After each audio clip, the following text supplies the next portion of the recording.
안녕하세요. 싱싱건강정보입니다. 오늘은 살구에 대한 정보로 여러분들을 찾아왔습니다. 자두나 복숭아는 많이 먹지만 살구는 비교적 덜 먹는 과일인데요. 여기서 설명하는 살구에 대한 내용으로 살구에 이런 효과가 있구나. 살구를 많이 먹으면 안 된다는 말이 있는데 그렇지만도 않구나. 라는 생각을 하시게 될지도 모릅니다. 살구의 역사. 살구의 정확한 원산지는 확실하지 않지만 중앙아시아와 동부 유럽 지역이 주된 원산지로 여겨집니다. 터키와 아르메니아 지역에서 이 과일이 처음 발견되었다고 전해집니다. 중국이나 우리나라 등의 아시아 지역에서도 오랜 역사를 가지고 있습니다. 그리고 살구는 역사적으로 오랫동안 인류의 식량원으로 사용되어 왔습니다. 기원전 시대부터 중앙아시아에서 재배되어 온 것으로 추정하기도 합니다. 그리고 이후 서로 다른 지역으로 확산되었습니다. 고대 이집트와 로마 문화에서도 살구가 중요한 역할을 하였다고 합니다. 그리고 중세시대에는 아라비아 지방을 거쳐 유럽으로 널리 퍼지게 되었습니다. 살구는 달콤하고 살짝 신맛이 나는 맛을 가지고 있습니다. 익은 살구는 부드럽고 주시하며 은은한 향기가 나타납니다.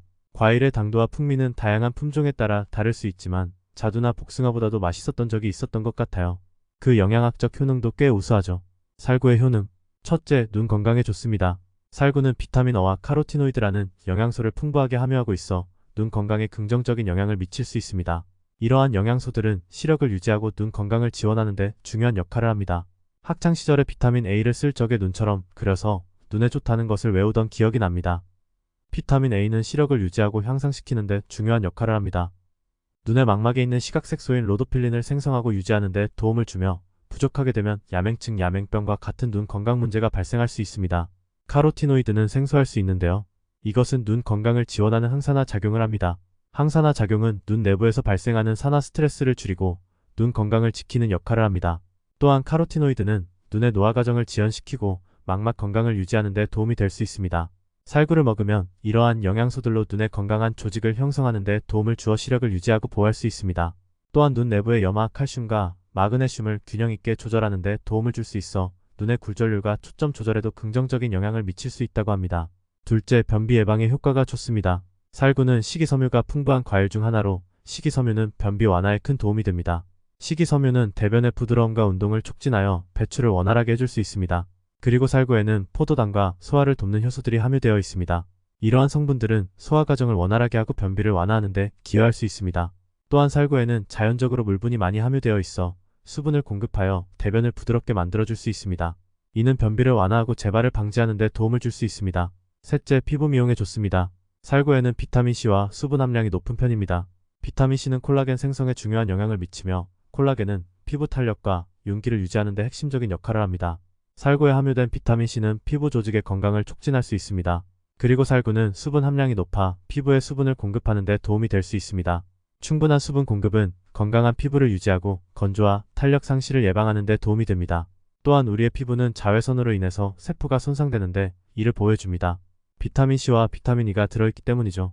살구의 부드러운 느낌이 꼭 우리의 매끈한 피부 같지 않나요? 넷째, 심혈관 질환 예방에 도움을 줍니다.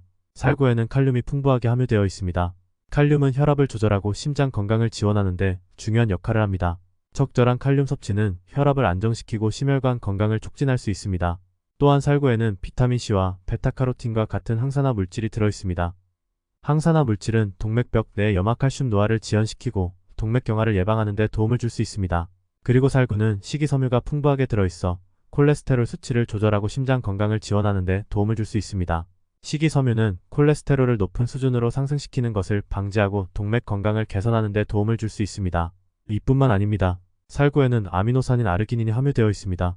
아르기닌은 혈관을 확장시키고 혈액순환을 촉진하는 데 도움을 줄 수 있어 심혈관 건강을 지원하는 데 기여할 수 있습니다. 혈관 질환은 염증이 원인이 되기도 합니다. 탁한 피가 순환하며 혈액 내부에 찌꺼기가 쌓이게 하면서 병이 걸리게 되죠. 살구는 심지어 이것도 예방해줍니다. 살구에는 염증을 줄이는데 도움이 되는 항염증성 물질인 폴리페놀이 함유되어 있기 때문입니다. 염증이 심혈관 질환의 위험 요소 중 하나이므로 염증을 감소시키는 것은 심혈관 건강에 긍정적인 영향을 미칠 수 있습니다. 살구의 부작용. 첫째, 살구의 따뜻한 성질이 열을 오르게 합니다. 살구는 많이 먹으면 묵은 병을 도지게 하거나 열이 올라가게 해서 정신을 혼미하게 한다고 알려져 있습니다. 성질이 따뜻한 음식이기 때문이죠. 임산부는 더욱 드시면 안 된다고 하고요. 그런데 여름에는 덥기 때문에 뜨거운 성질을 지닌 살구를 먹었을 때 더욱 더워지는 것입니다. 살구를 잘 말리거나 냉동실에 보관해 두었다가 겨울에 드시면 몸이 따뜻해지는 효과를 볼 수 있습니다. 둘째, 살구씨에는 독성이 있습니다. 살구씨에는 독성이 있지만 자연에서의 독은 잘 활용하면 약이 됩니다. 코 속이 헐었을 때에는 살구씨를 갈아내고서 그 즙을 바른다고 합니다. 또 살구씨 기름으로 염증이 있는 피부에 바르기도 합니다. 다만 전문가와 상의해 보셔야 하고 개인적으로 사용하는 것보다 씨를 제거하고 드시는 것이 좋겠죠. 셋째, 변비가 생길 수 있습니다. 적당량을 드시는 것은 당연히 좋습니다. 그러나 살구를 지나치게 드시는 것은 경계해야 합니다. 모든 과일이나 음식이 그렇지만 과유불급이 습관화되어야 합니다. 살구를 과도하게 섭취하면 다량의 식이섬유가 소화를 어렵게 할 수 있어 변비를 유발할 수 있습니다. 변비는 대변의 어려움과 빈도가 증가하는 상태로 장 건강을 해칠 수 있습니다. 적당량 맛있게 드시는 편이 현명합니다. 넷째, 알레르기 반응이 생길 수 있습니다. 복숭아 알러지라고 들어보셨죠? 그러한 알레르기 증상을 보이시는 분께서는 살구도 조심하셔야 합니다. 살구에 알레르기 반응이 있는 사람들은 살구를 섭취하면 발진, 가려움증, 호흡곤란 등의 알레르기 증상이 나타날 수 있습니다. 살구를 먹는 방법. 그러면 살구를 어떻게 먹을지에 대해서 알아보겠습니다. 살구는 동방에서 서방으로 확산되면서 다양한 문화와 요리에 통합되었습니다. 중세 유럽에서는 살구가 중요한 식재료로 활용되었습니다. 그리고 이후 식재료의 확장과 교역으로 다양한 요리와 빵, 잼 등에 활용되기 시작했습니다. 이외에도 살구는 다양한 방식으로 소비될 수 있습니다.